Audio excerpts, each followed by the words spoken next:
안녕하세요. 저는 극단 크리에이티브 바퀴에서 연출하고 있는 이경성이라고 합니다. 안녕하세요. 저는 크리에이티브 바퀴에서 배우이자 창작을 하고 있는 성수연이라고 합니다. 안녕하세요. 크리에이티브 바퀴에서 창작하고 연기하고 있는 나경민입니다. 극단 크리에이티브 바퀴는 같이 모여서 저희가 관심 있는 어떤 동시대의 주제나 질문을 모여서 공부하고 워크숍을 통해서 공연의 형태로 어떻게 관객과 조금 더 흥미롭게 나눌 수 있을까 이런 걸 고민하는 창작 집단입니다. 어떤 주제에 대해서 어떤 방식으로 우리 참여자들이 전부 다 각자의 방식으로 체화를 할 수 있을지에 대해서 처음에 이경성 연출이 큰 틀을 제시하고 조금 제안을 하는 편입니다. 시작 출발점으로서의 어떤 방향성을 제안을 하고 그렇게 참여자들이 각자의 방식대로 혹은 우리 다 같이 어떤 것들을 바라보고 공부도 하고 체험하고 하다 보면 또 각자의 길이 또 생기고 자기만의 방식으로 나아가 보고 싶은 것들이 생기더라고요. 그러면 또 그때그때 제안을 해서 혹은 개인적으로 본인의 리서치 방향을 설정을 하기도 합니다.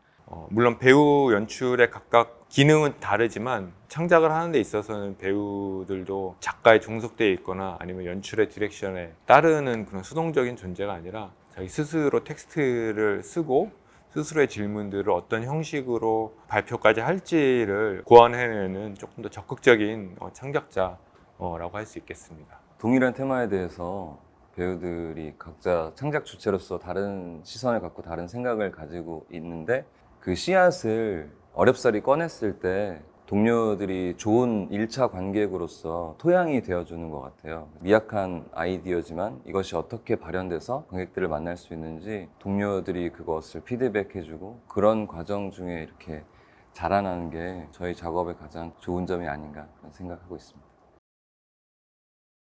작품에서 다루고자 하는 테마를 만났을 때 아직 그 이야기가, 그 사건이, 그 사람이 놓였던 장소에 가보지 않았을 때는 공간이라는 개념인데 어느 정도 리서치 과정에서 직접 그 공간에 몸을 담기 시작했을 때 장소라고 개념이 좀 바뀌는 것 같아요. 뭔가 덧대어진 이야기들 혹은 그 공간 혹은 장소에서 느껴지는 창작 주체마다 감각하는 방식이 다르잖아요. 공간을 읽어내는 방식도 장소를 바라보는 시선도 그러면서 그 장소성이 재료로 더 많이 들어오게 되는 것 같아요. 근데 사실은 제가 극장을 대관하기 처음부터 이렇게 쉽지 않았기 때문에 바로 야외 장소들 횡단보도나 광장이나 이런 데를 이렇게 하다 보니까 야외에서의 장소에서 발견되는 어떤 새로운 에너지나 어떤 관점들을 저희가 경험하면서 공간이라는 것이 가지고 있는 여러 의미나 맥락들을 자연스럽게 이렇게 좀 체화해 나갔던 것 같습니다.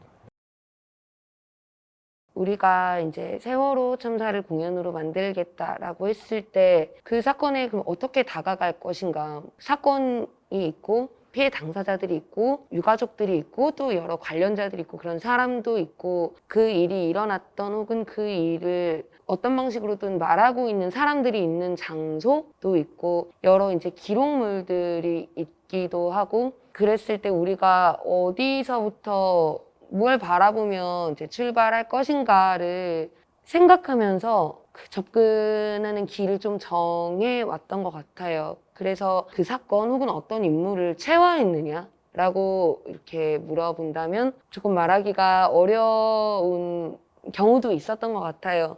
남산 다큐멘터라는 작업도 마찬가지 오래 전이라면 오래 전이고 가까운 과거라면 가까운 과거인데 남산 일대에서 있었던 여러 가지 그런 비극들을 우리는 그냥 지금 현재 우리의 위치에서 또 영득을 하는 작업자의 시선에서 그것을 그냥 다가가기 위해 애를 쓰고 있지만 실제로 그걸 얼만큼 체화를 했을지 이렇게 말할 수는 없는 것 같아요. 하지만 우리가 할 수 있는 우리의 입장에서 거기에 다가가려고 노력하면서 발생했던 여러 시간들 그 안에서 또 새로 발생하는 이야기들을 무대에 올려서 관객들과 만나기 위해서 어떤 노력들을 그냥 한 거였다고 생각해요. 그러기 위해서 그 수많은 리서치라고 말하는 그런 과정들은 너무너무 중요하게 우리에게 작용하고 그 일과 만나는 작업을 하는데 어떤 단단한 근거가 좀 되어주는 일이 되는 것 같아요. 그래서 그것이 체화라면 있다면 체화일 수 있는 것 같고, 그런 과정이 없다면 그 일은 우리가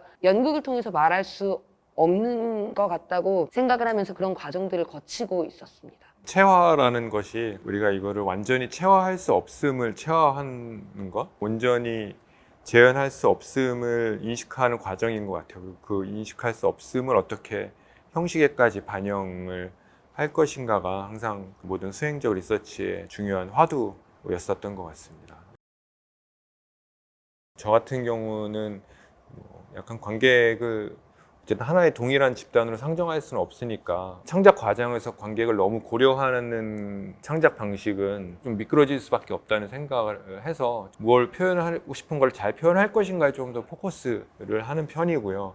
공연 예술이라는 장르를 통해서 그것만이 가능한 어떤 것을 좀 찾으려고 생각을 많이 하는 것 같아요. 이제 창작자로서는 무언가를 좀 일방적으로 관객이 이렇게 해독하고 해석해야 되는 입장에서 놓이는 것이 아니라 좀 같이 하나의 공통의 어떤 사건이든 어떤 세계든 같이 좀 체험하면서 그 안에서 좀 대화가 유기적으로 오고 갈 수 있을까? 이게 좀 관념적일 수 있을 것 같긴 한데 가장 피하고 싶은 거는 무대가 관객을 이렇게 일방적으로 가르치는 듯한 태도를 취하는 거, 그거를 조심하고자 하는 태도이고. 저희 같이 무대 선 배우들로서 가끔 이런 얘기 한 적이 있거든요. 보통 일반적으로 연극할 때 보면은 내 역할과 이 역할이 서로 마주보면서 이렇게 대화하고 그걸 관객들이 보는데, 관객들과 직접 말하기를 하고 있기 때문에 동료 배우인데 무대에서 같이 눈을 마주할 일이 없는 거예요. 결국에 관객들 분한테 어떤 발화를 직접 이끌어내진 않지만 관객의 눈을 직접 마주 보고 말하기를 계속 시도하고 있기 때문에 대화로서 그게 작용되기를 되게 바라고 있는 것 같습니다. 저도 비슷한 생각인데요. 작년부터 팬데믹 상황에서 연극이 왜 있어야 하나 이런 고민을 엄청 했던 것 같아요. 그런데 저 자신도 이제 배우이지만 관객이기도 하니까 연극을 보러 극장에 갔을 때 제가 하는 두뇌 활동과 매체의 관객일 때 하는 두뇌 활동이 조금 다르다는 생각이 들더라고요. 그래서 관객들이 정말 시원하게 우리랑 같이 생각하면서 그 공간 안에 있을 수 있게 그렇게 만났으면 좋겠다는 생각을 하고 있어요. 뭐 이경석 연출이 말씀하신 것처럼 어떤 일방적인 관계가 아니라 극장이라는 공간 안에서 서로 하고 있는 일은 다르지만 지금 뭘 보여주는 걸까? 뭘 보고 있는 걸까? 지금 내가 보는 게 그것을 잘 읽은 걸까? 혹은 나는 다르게 생각하는데 이러한 피드백들이 공연 순간에 이루어지면 참 멋질 것 같다. 그런 생각을 합니다.